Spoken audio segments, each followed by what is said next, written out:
따라해 주세요. 고난을 통과하는 사랑.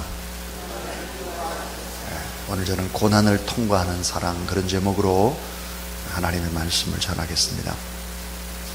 유대인들의 지혜를 모아놓은 책이 탈무드입니다. 이 탈무드에는 12가지의 강한 것에 관한 이야기가 이렇게 소개가 되고 있습니다. 돌은 강하다. 그러나 쇠에 깎인다. 새는 불에 녹는다. 그 불은 물로 끌 수가 있다. 물은 증발하여 구름에 흡수가 되고 만다. 구름은 바람에 날린다. 모든 것을 날려보내는 바람도 사람만은 날려보내지 못한다. 사람은 고민으로 파괴가 되고, 고민은 술로 달래고, 잠은 술보다 강하다. 잠도 죽음을 이길 수는 없다. 죽음은 강하다. 모든 것은 죽음과 함께 사라진다. 가장 강하고 무서운 죽음, 그러나 죽음보다 더 강한 것이 있다. 그것이 무엇이겠는가? 바로 사랑이다. 그 붉은 마음, 그 열렬한 사랑은 죽음도 넘는다. 사랑은 죽음도 두렵지 않다. 생명까지도 다 바칠 수 있는 것이 사랑이다. 이 세상에서 가장 강하고 가장 위대하고 가장 가치 있고 의미 있는 것이 사랑이다. 그렇습니다. 사랑. 근데 이 사랑이라고 하는 것은 결국은 마지막에 절정이 뭐냐면 희생인 것입니다. 희생하고 섬기는 것이 사랑이죠. 자, 사랑을 한다고 하면서 고난을 함께 통과하지 않는다, 희생하지 않는다, 사랑이 결코 될 수 없는 것이죠. 하나님은 우리를 복의 근원으로 부르셨을 뿐만 아니라 사랑의 근원으로 불렀습니다. 근원이란 뜻이 뭡니까? 샘물입니다. 솟아나는 샘물, 멈추지 않는 샘물, 맑은 샘물, 계속해서 영원까지 이어져 있는 샘물, 그것이 근원입니다. 자, 하나님 우리를 복의 근원으로 부르셨는데, 다음과 같은 단계적인 복을 주시고, 사랑도 이런 단계로 주시는 것입니다. 자, 그 넓이와 길이와 높이와 깊이가 어떠함을 깨달아 하나님의 모든 충만하신 것으로 너에게 충만하기를 원한다 그랬는데, 오늘 예배드리는 여러분 가운데 하나님의 복이 충만할 뿐만 아니라 사랑이 충만한 그런 여러분의 인생이 될 수 있기를 주님의 이름으로 축복합니다. 자, 그 첫 번째가 하나님 우리에게 복 주실 때, 자, 처음에 어떤 복을 주시냐면 깨달음의 복을 준다는 거예요. 깨달음. 아무리 많은 것을 가지고 있다고 할지라도, 받았다고 할지라도 깨닫지 못하면 복이 될 수 없습니다. 자, 지식도 돈도 건강도 이런 거 깨닫지 못하면 결코 복이 될 수 없다 하는 거예요. 자, 다이아몬드를 그냥 돌처럼 알면 그게 축복이 될 수 없잖아요. 두 번째는 복을 주실 때 감당할 만한 복을 준다는 거예요. 감당할 만한 복. 아무리 좋은 것은 받아도 감당할 수 없는 것은 복이 될 수 없습니다. 엄청난 돈을 많이 벌었는데 감당할 수 없어요. 사람이 파괴되어지는 것이죠. 주변에 다 사라져버려요. 돈 때문에 오히려. 그러니까 감당할 만한 복도 함께 주신다는 거예요. 또 하나는, 자, 만족함의 복을 준다는 거예요. 만족함. 부자들의 문제, 쉽게 돈을 번 사람들의 문제는 뭐냐면 만족감이 없는 겁니다. 이 만족함의 복이에요. 또 하나, 네 번째는 이 만족함을 느끼고 표현할 수 있는 복입니다. 느끼고 이거를 만족함 표현해야 돼요. 여기서 끝내는 것이 아니라 또 하나, 다섯 번째는 한 걸음 더 나가서 복을 빌어주는 통로의 복이 됩니다. 이런 과정을 통해서 하나님 우리에게 주시려고 하는 것이 뭘까? 그것은 행복이라는 것입니다. 행복. 여러분, 이 땅의 삶을 살아가는 동안에 행복한 여러분의 인생이 될 수 있기를 주의 이름으로 축원합니다. 여러분을 만나는 사람들이 다 행복하고 주변의 사람들이 전부 다 생명력을 얻고 꿈을 꾸고 잘 되고 없어도 기뻐하고 즐거워하고 이렇게 해야 돼요. 내가 만나는 사람이 그런 사람이 되어야 합니다. 자, 하나님이 우리를 복의 근원으로 부르셨는데 하나님이 우리를 부르실 때 또 사랑의 근원으로 불렀습니다. 자, 사랑이 무엇인지를 깨달아야 되는 거예요. 깨달아요. 성경에 보니까 부부간에 사랑을 할 때 지식에 겸한 사랑을 하라고 했습니다. 지식에 겸한 사랑. 그러니까 사랑도 깨달아야 돼요. 그래서 알아야 되는 것입니다. 그 다음에 또 하나는 이 사랑도 잘 감당해야 합니다. 잘 감당. 사랑이라는 것도 갖고 가야 되는 거예요. 이게 감당할 만한 이런 사랑. 또 이 사랑이 어때요? 만족감을 느껴야 되는 거예요. 만족감을 누리는 이런 사랑. 또 하나는 이 만족감을 느끼고 누리고는 표현을 해야 합니다. 표현. 여러분 따라해 주세요. 표현한 것만 내 것이 됩니다. 표현한 것만 내 것이 되는 걸, 표현하지 않으면 날아가는 걸 하나님 앞에서도 표현해야 돼요. 감사를 표현하고 사랑을 표현해야 돼요. 표현한 것만 내 것이 되지요. 그러니까 이거를 누리고 느끼고 표현해야 돼요. 또 하나는 사랑을 빌어주는 통로에 보게 되는 거예요. 사랑을 빌어줘야 돼요. 나를 만나는 사람들이 낙심하거나 원망이나 불평이나 분노나 이러면 안 되는 거죠. 제일 우리가 꼭 경계하고 기도해야 될 것이 내가 만난 사람들이 실족을 하면 안 됩니다. 실족. 너무 가슴 아픈 일이죠. 자, 하나님이 우리에게 복의 근원으로 부르고 사랑의 근원으로 불렀다. 왜 그랬을까? 행복하기 위해서입니다. 행복하기 위해서. 자, 그래서 이 사랑의 가장 강력한 힘이고 가장 위대한 계명이고 이게 위대한 명령이면서 목숨보다도 귀한 사명이고 이게 근본의 목적이다 그랬습니다. 우리 사랑하지 않으면 안 될 사람들입니다.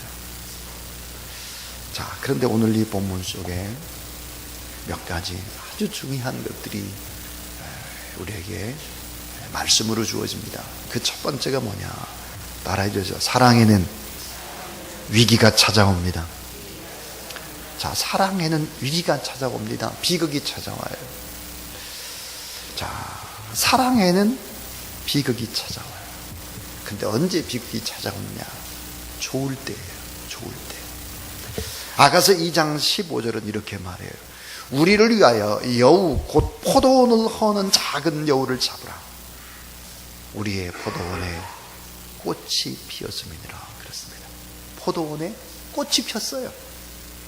향기가 만발해요. 그런데 위기가 찾아오는 거예요. 작은 여우가 포도원을 헐기 시작하는 것이죠. 비극은 언제나 좋을 때 찾아오는 것입니다. 자, 인생의 비극이 뭘까? 인생의 비극은 죽음이 아닙니다. 인생의 비극은 사랑을 멈추는 거죠. 악한 원수마귀 사단의 세력이 사람을 공격할 때 여러분 사랑했던 사람과 관계를 멈추게 만드는 것입니다. 이건 비극입니다. 사랑을 못하게 만들고 멈추게 만들고 그리고 그 사람의 문제들을 계속 들춰내게 만들고 그래서 파괴시키는 것이죠. 인생의 비극은 죽음이 아니에요. 사랑을 멈추는 것입니다. 자, 왜 사랑이 죽음보다 더 강할까? 왜 사랑은 가장 위대한 계명이고 명령이고 사명이고 인생의 근본 목적일까 하는 것입니다. 여러분, 누군가를 그리워하고 뜨겁게 사랑하고 하나님을 그리워하고 간절히 그 첫사랑에 감격해서 하나님 앞에 예배드리고 이거는 너무나 중요한 축복이기 때문입니다.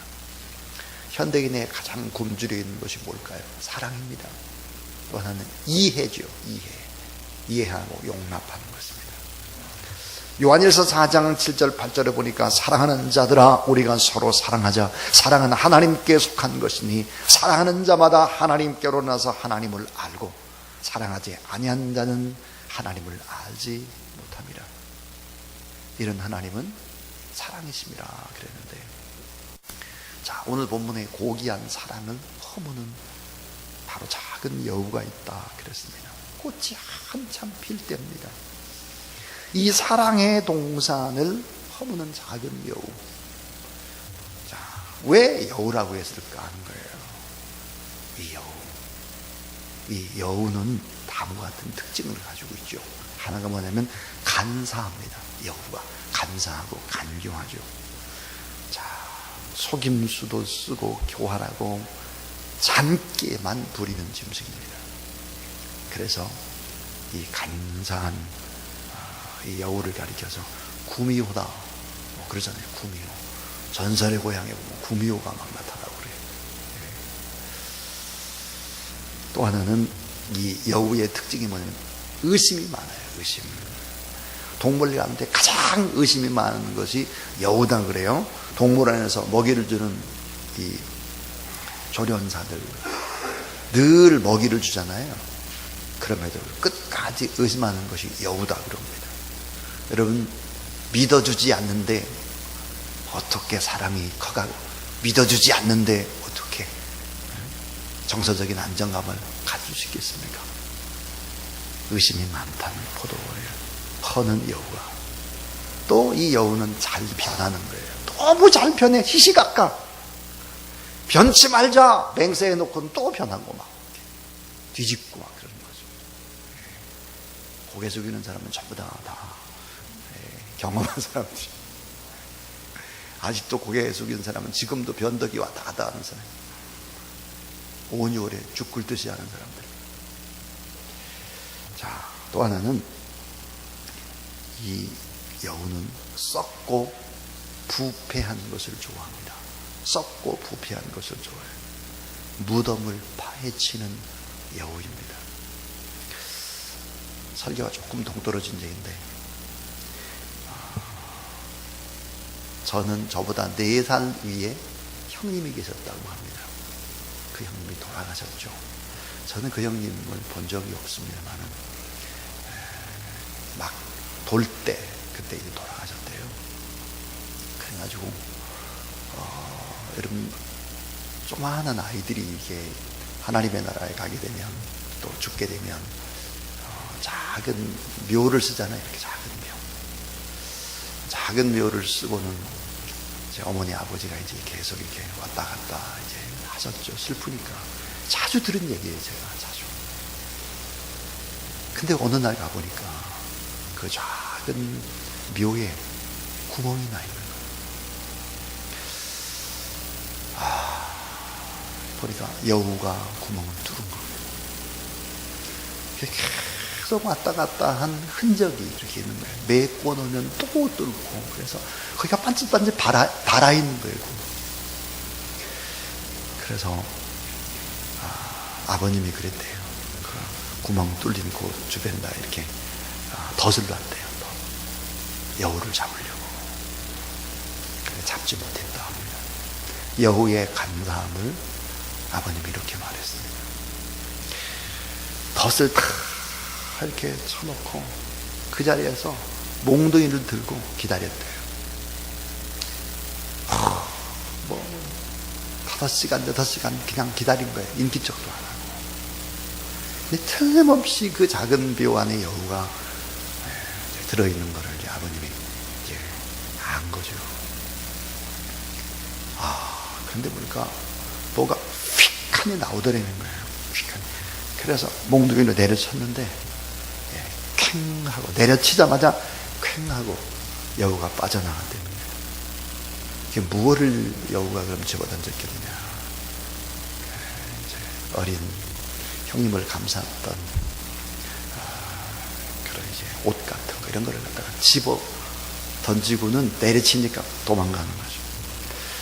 여우는 참 이런 동물이다. 그랬으니 아버님이 이제 그 여우에 관한 이야기를 하시면서 여우를 사냥했던 얘기, 뭐 이런 얘기 자주 이렇게 하곤 했습니다. 여우 때문에 마음 아팠던 얘기. 간사하고 간교하죠. 의심이 많습니다. 잘 변합니다. 썩고 부패한 것을 좋아하고 무덤을 파헤칩니다.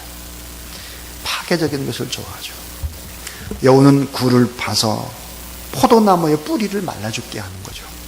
파괴적인 격한 말을 합니다. 내가 당신을 안 만났더라면 참 좋았을 텐데, 우리 당장 법원에 가서 끝내자, 막 이런 얘기. 신앙생활에도 툭 하면 뭐 교회 안 나온다는 거예요. 뭐 11조 안 하겠다는 거예요. 나 너무 상처받았다는 거예요. 이런 얘기, 이 파괴적인 말, 이런 말들을 많이 하죠. 자, 작은 말, 작은 단점, 작은 오해, 작은 조급함, 작은 이기심, 하여튼 이런 것들 아주 작은 겁니다. 오늘 본문에 작은 여우 그랬습니다. 작은 여우, 큰 여우가 아니에요. 아주 이 작은 것이 거대한 댐을 무너뜨리는 것은 큰 것이 아니에요. 아주 작은 땅강아지 한 마리가 파기 시작을 하면서 물이 스며들면서 큰 댐이 무너지는 거죠. 자, 작은 새끼 여우를 조심하라 했습니다. 포도원에 꽃이 필 때 그런다. 포도원에 꽃 필 때. 그래서 사랑에는 이런 위기와 비극이 찾아온다 하는 것입니다. 두 번째 얘기는 따라하자. 사랑은 오래 참고 지속해야 합니다. 자, 오래 참는 거예요. 사랑은 오래 참는 거예요. 술람 여인과 솔로몬 사이에는 몇 번의 위기가 찾아오죠. 성경을 읽어보면, 아가서를 보면 포도원의 여우 때문에도 위기가 찾아오고, 익숙해지자 이 놀랍게도 술람미 여인이 자기가 누구인지를 모르고 솔로몬을 멀리합니다. 술람미 여인과 솔로몬 사이에 여러 가지의 신분의 차라든지 그 격차 때문에 갈등하는 것이 아가서의 뒷부분에 쭉 나오고 있습니다. 성경은 이렇게 얘기합니다. 무엇보다도 열심으로 서로 사랑할지니 사랑은 허다한 죄를 돕느니라 그랬습니다. 나러시 푸코라고 하는 신학자가 이런 말을 했습니다. 따라해 주세요. 사랑하는 만큼 용서하게 된다. 사랑하는 것만큼 용서하게 됩니다. 형제의 허물과 잘못을 용서하지 못하고 한 번 틀리면 끝까지 가는 사람들, 사랑이 없는 사람이에요. 구원받았는지를 점검해 봐야 될 사람입니다. 왜 그럴까요? 고린도전서 13장에 보면 사랑에는 15가지의 속성이 있다는 거예요. 그 15가지 속성, 이 속성을 다 얘기할 수는 없는데, 첫 번째가 뭐냐면 사랑은 오래 참고 그랬습니다. 사랑은 오래 참고 그랬는데, 자, 사랑은 오래 참고, 사랑은 온유하며, 사랑은 투기하지 않으며, 쭉 이렇게 얘기를 하다가 12번째 보면 이렇게 얘기를 합니다. 사랑은 모든 것을 참고 그랬습니다. 마지막 15번째가 뭐라고 되어 있느냐, 따라하세요. 사랑은 모든 것을 견딥니다. 사랑은 모든 것을 견디는 거예요. 자, 사랑의 속성 15가지를 얘기하면서 사랑은 오래 참는 것이다. 사랑은 모든 것을 견디고 참는 것이다. 사랑은 모든 것을 견뎌내는 것이다. 첫 번째, 12번째, 15번째. 다 이게 사랑은 오래 참아야 되는 것이다. 믿음, 소망, 사랑, 축복, 이런 것은 다 뭘까? 얼마나 참느냐 하는 것입니다. 여러분, 얼마나 참느냐. 이 참는다가 히브리어로 에무나입니다. 에무나. 얼마나 우리가 에무나 하느냐, 참느냐. 사랑은 이런 견딤과의 싸움이죠. 문학체육부 장관, 지금 현재 문제부 장관인 도종환 의원이 이런 책을 썼어요. 사람은 누구나 꽃이다. 산문집인데 거기에 보면 이런 내용이 나와요. 흔들리지 않고 피는 꽃이 어디 있겠느냐. 다 흔들리면서 꽃은 피는 것이다. 사람은 누구나 꽃인데, 그러니까 어때? 다 흔들림과 아픔과 고통의 어떤 이 시간들이 있다는 거죠. 그러니까 귀하고 아름다운 이런 것은 다 인고의 세월을 함께 한 사람만이 누리는 사랑이다 하는 것입니다. 성경은 실수 때문에 잘된 이야기들이 수없이 나옵니다. 자, 오늘을 봐서는 안 됩니다. 오늘을 보지 말고 실수한 어제를 보지 말고 인생 전체를 보게 되면, 자, 인생 전체를 보면 축복이 됩니다. 자, 인생 사랑이라는 선물 속에는 슬픔과 기쁨이 담겨져 있기 때문에 긴 시간 인생의 전체를 보면 다 축복으로 재해석되고 다 행복이다 하는 사실을 믿으시기를 바랍니다. 이건 정말 우리가 꼭 기억해야 될 중요한 것입니다. 부분을 보지 말고 전체를 보라는 거예요. 전체를. 인생 전체를 보면 하나님이 만드시는 아름다운 축복을 보게 될 것이다 하는 것입니다. 자, 이 마지막 세 번째 이야기입니다. 자, 사랑은 어두운 밤을 통과하면서 깊어져 갑니다 하는 거예요. 이 사랑은 어두운 밤을 통과하면서 깊어져 갑니다. 근데 이 어두운 밤을 함께 통과해야 해요. 함께 어려운 시절을 같이 써야 합니다. 함께. 어두운 밤을 함께 통과해야 사랑이 깊어져 가는 거죠. 슈람비 여인은 사랑의 위기를 경험합니다. 솔로몬 왕이 떠나간 거예요. 솔로몬 왕이 떠나 있는 동안에 자신이 소유한 사랑을 상실할까 두려워하고 있는 것입니다. 인간은 참 얼마나 이기적이고 죄성이냐면 가장 행복한 순간에 불안을 생각하는 나쁜 습성이 있습니다. 그래서 많은 사람들은 행복보다는 불행에 익숙하고 부여보다는 가난에 더 익숙하고 건강보다는 더 질병에 익숙하고 평강보다는 염려에, 성공보다는 실패에 익숙할 수 있습니다. 그러나 우리는 좀 달라요. 불행이나 가난이나 질병이나 염려나 실패나 이런 것들도 예수 그리스도 사랑 안에서, 십자가의 사랑 안에서 완전히 다 역전되어지고 오히려 그것 때문에, 그 어두움 때문에 밝은 빛이 더 환해질 수 있다라고 하는 이런 확신들을 가져야 되겠죠. 아가서 3장 1절에 보니까 내가 밤에 침상에서 마음에 사랑하는 자를 찾았구나. 찾아도 발견치 못하였구나. 그랬습니다. 그래서 어두운 밤을 보내고 있는 것이죠.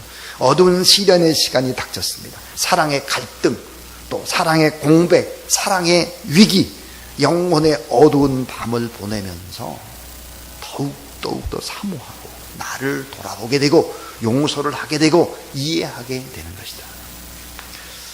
때로는 부부의 갈등, 그 시간들이 축복일 때가 대부분입니다. 사랑의 고통이 인생에 더 큰 축복을 가져올 수 있고, 슐람비 여인이 그 어두운 밤을 지내고 난 다음에 솔로몬을 만났을 때 그 솔로몬을 찬미하는 그 찬미가 너무나 아름답습니다. 너무나. 내일 새벽에 그 슐람비 여인이 다시 솔로몬을 만났을 때 그 찬양했던 이야기, 오늘 우리가 많은 신앙의 갈등이나 어려움들이 있다고 할지라도 이걸 견뎌내고 난 다음에 다시 주님의 사랑을 경험했을 때 느끼는 이야기들이 소개가 됩니다. 자, 아가서 3장 4절에 보니까 그들을 떠나자마자 마음에 사랑하는 자를 만나서 그를 붙잡고 내 어미 집으로 나를 잉태한 자의 방으로 가기까지 놓지 아니했노라 그랬습니다. 다시 그리워하고 다시 뜨거운 감정이 생겨나고 다시 더 굳건한 사랑으로 나가게 된다 하는 것입니다.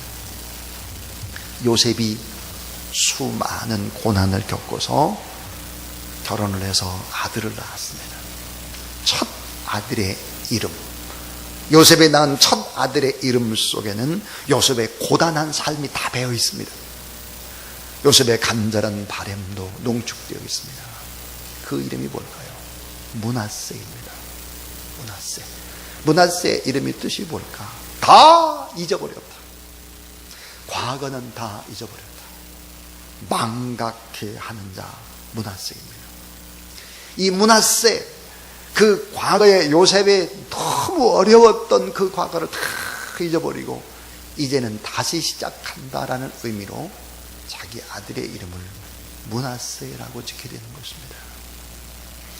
둘째 아들을 낳았습니다. 요셉이 그 이름을 에브라임이라고 짓습니다. 에브라임이 뭘까요? 창대하다, 풍성케 되다. 원어의 뜻은 두 배의 축복입니다. 두 배의 축복. 요셉은 어두운 밤을 지나면서 자기 아들을 얻었을 때 거기에 이름 속에 자기의 고단한 삶과 새로운 결단과 하나님이 주신 축복과 그런 것을 이름에 새겨 넣었다는 거죠. 사랑은 어두운 밤을 지나야 깊어져 갑니다. 사랑은 위기를 겪어야 그 향기가 더 행복한 열매를 맺고 그 향기가 진동하는 것이죠. 저는 이제 설교를 맺습니다. 고난을 통과하는 사랑에 관한 이야기였습니다. 사랑에는 위기가 찾아오고 또 사랑에는 비극의 시기도 있습니다. 포도원에 꽃이 필 때입니다. 잘 뗄 때죠. 그러나 그 사랑은 오래 참고 지속해야 합니다. 믿음도 오래 견뎌야 합니다. 이거 오래오래 견디지 않으면 안 됩니다. 지금 당장 어려움을 보지 말고 인생의 전체를 보면 아름답습니다. 여러분 한 30년, 20년 전에 여러분의 모습을 한번 돌아보십시오. 그리고 앞으로 내다보십시오. 또 하나, 사랑은 어두운 밤을 함께 지내면서 깊어지는 것입니다. 고난의 시절 함께 기도하고 함께 눈물을 흘리면서 주님을 바라봤던 그 사랑이 견고한 사랑이 돼서 함께 누릴 수가 있습니다. 요즘 저는 캄보디아에서 계속해서 편지를 받고 있습니다. SNS를 통해서. 지금 캄보디아 현지인 사역자들 9명이 12월 15일 날 안수를 받습니다. 이것은 우리 교회의 큰 자랑이고 기쁨입니다. 1년, 2년이 아니라 다 키워낸 10년 정도 된, 그 이상 된 사람들, 이런 사람들이 목사가 된다고 하는 것은 이건 엄청난 일입니다. 근데 저한테 뭐라고 왔냐면, 목사님, 이 목회자로서 입을 수 있는 가운이 학교에서 준비를 다 해주기로 했었는데, 이 가운이 학교에서 또 변동사항이 생긴 게 가운을 준비를 못하니까 각자 알아서 준비하라, 그랬다는 거예요. 그래서 목사님이 좀 도움을 요청합니다. 그런 요청을 받았습니다. 가운 한 벌의 값이 6만 원이다 그럽니다. 또 이런 얘기도 있었습니다. 캄보디아의 바탄방 지역, 그 바탄방 지역에만 우리가 세운 교회가 23개가 있습니다. 바탄방 지역에만, 다른 데 말고 다른 데까지 합치면 훨씬 더 많죠. 그런데 이 23개 교회를 성탄절을 맞아 쭉 다 돌보고 그러면 한 교회당 한 3만 원 정도는 필요합니다. 도와주시면 좋겠습니다. 이런 문자를 받았습니다. 여러분 기도해 주시고, 또 주님의 마음이 동하면 또 참여도 한번 해보시고, 그래서 캄보디아의 선교라고 하는 것이 그냥 우리가 기도만 하는 것이 아니라 함께 동참하는 그런 사랑의 그 대행진이 이어지면 좋겠다. 캄보디아의 제2의 도시가 바탄방입니다. 이 바탄방의 성시화를 위해서 지금까지 많이 기도를 해왔습니다. 여러분 함께 기도하시면 좋겠습니다.